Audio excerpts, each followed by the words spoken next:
বাংলাদেশে ধর্মভিত্তিক রাজনীতির সবচেয়ে বড় দলের নাম হচ্ছে বাংলাদেশ জামাত ইসলামী এবং এই দলটি যারা পরিচালনা করে অত্যন্ত মেধাবী এবং সুশৃঙ্খলভাবে পরিচালনা করতে হয় এবং এই দলের যিনি প্রধান তাকে বলা হয় আমির। তো আজকের ভিডিওতে আমি এই বাংলাদেশ জামাত ইসলামীর 5 জন সফল আমিরের সাথে আপনাদের পরিচয় করিয়ে দেব যারা অক্লান্ত পরিশ্রম দিয়ে এই দলটাকে বড় করেছেন।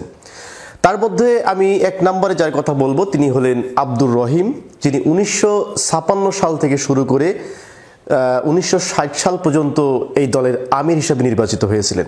আমি ছবি দেখাচ্ছি, তিনি হচ্ছেন আব্দুর রহিম, যিনি অক্লান্ত পরিশ্রম করেছিলেন 1956 সালে যখন তিনি এই জামাত ইসলামের আমির নির্বাচিত হয় এবং এই দলটি মানুষের কাছে গ্রহণযোগ্য করার জন্য তিনি এক জেলা থেকে আরেকটা জেলায় বহুত সফর করেছেন।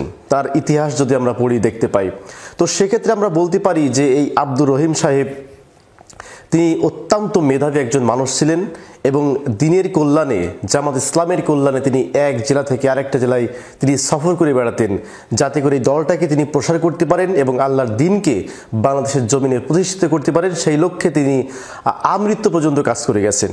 তো বাংলাদেশ জামাত ইসলামীর প্রথম আমির আব্দুর রহিম সম্পর্কে যদি আপনাদের কোনো মন্তব্য থাকে তাহলে অবশ্যই কমেন্ট করে জানাবেন। এরপর বাংলাদেশ জামাত ইসলামীর আরেকজন সফল আমিরের নাম হচ্ছে গোলাম আজম। তিনি অত্যন্ত বাংলাদেশের সুপরিচিত একজন মানুষ। তিনি 1960 সাল থেকে শুরু করে 1971 সাল পর্যন্ত বাংলাদেশ জামাত ইসলামীর আমির হিসাবে দায়িত্বপ্রাপ্ত ছিলেন এবং পরবর্তীতে 1992 সাল থেকে শুরু করে 2000 সাল পর্যন্ত তিনি বাংলাদেশ জামাত ইসলামীর আমির ছিলেন, অর্থাৎ 2 দফায় তিনি দীর্ঘমেয়াদী জামাত ইসলামীর আমির ছিলেন।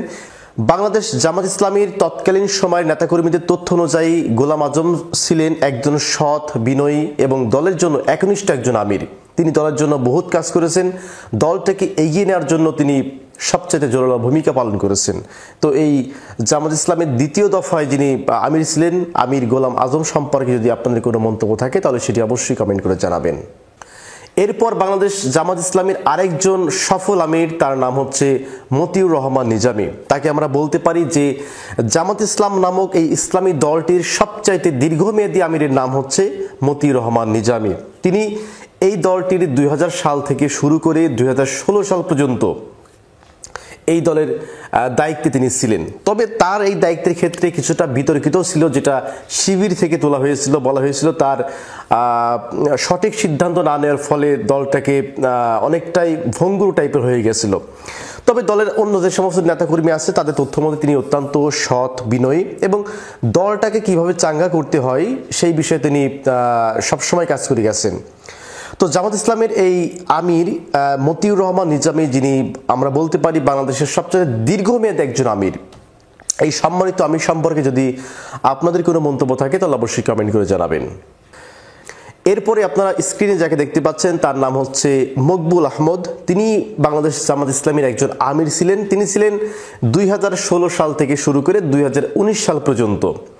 এই 3 বছরের মেয়াদে তিনি আমির ছিলেন। তবে তিনি আমির থাকাকালে তিনি যতটুকু পেরেছেন ততটুকু দলকে সফল করার চেষ্টা করেছেন। কারণ আপনারা জানেন 2016 থেকে 2019 সাল পর্যন্ত জামাত ইসলামী মানুষ যারা জামাত ইসলাম করতো তাদের যে কি পরিমাণ ধরপাকড় করা হয়েছে এবং জামাত ইসলামের নাম শুনলেই অ্যারেস্ট করে নিয়ে চলে যেত। তো সেই টাইমে সৎ সাহস নিয়ে জামাতের ইসলামের দায়িত্ব পালন করা কিন্তু 4 দেশ খানেকের কথা না বা খুব সহজ কথা না, খুবই কঠিন একটা বিষয়। এই বিষয়টাতে বা এই যে জামাত ইসলামের যে আমরা বলতে পারি কঠিন সময়, এই কঠিন সময়ে দলের হাল ধরে দলটাকে এগিয়ে নিয়েছেন মকবুল আহমেদ আমির সাহেব। তো এই সফল আমির মকবুল আহমেদ সম্পর্কে যদি কোনো মন্তব্য থাকে তাহলে অবশ্যই মন্তব্য করবেন। এরপর বাংলাদেশ জামাত ইসলামীর আরেকজন এবং সর্বশেষ সফল আমিরের নাম হচ্ছে ডাক্তার শফিকুর রহমান। ডাক্তার শফিকুর রহমান যখন কোনো বক্তব্য রাখেন তার বক্তব্যে বাচ্চা থেকে শুরু করে যুবক, কিশোর, বৃদ্ধ সবাই তার বক্তব্যে খুবই মুগ্ধ। ডাক্তার শফিকুর রহমান বাংলাদেশ জামাত ইসলামীর একজন সফল আমির। তার কথা শুনে ছেলে, বৃদ্ধ, বুড়ো সবাই মুগ্ধ হয়ে যায়। তিনি খুব চমৎকার করে গুছিয়ে কথা বলতে পারেন এবং মানুষের মধ্যে যে ভালোবাসা, সহানুভূতি, যে সম্প্রীতির যে বন্ধনটা, এই বন্ধনটা বাড়িয়ে নেওয়ার জন্য তিনি চমৎকার বক্তব্য দেন। তিনি নারী স্বাধীনতা নিয়ে কথা বলেন, তিনি জনগণের অধিকার নিয়ে কথা বলেন, ভোট অধিকার নিয়ে কথা বলেন, ইত্যাদি ইত্যাদি। তো তার বক্তব্য শুনে ভালো লাগেনি এমন মানুষের সংখ্যা অনেক কম। তার বক্তব্য যারাই শুনেছে তারাই তার বক্তব্যের পাগল, এবং তিনি জামাত ইসলামীর এই দলটাকে যেভাবে এগিয়ে নিয়ে চলছেন এটি সত্যি মনোমুগ্ধকর।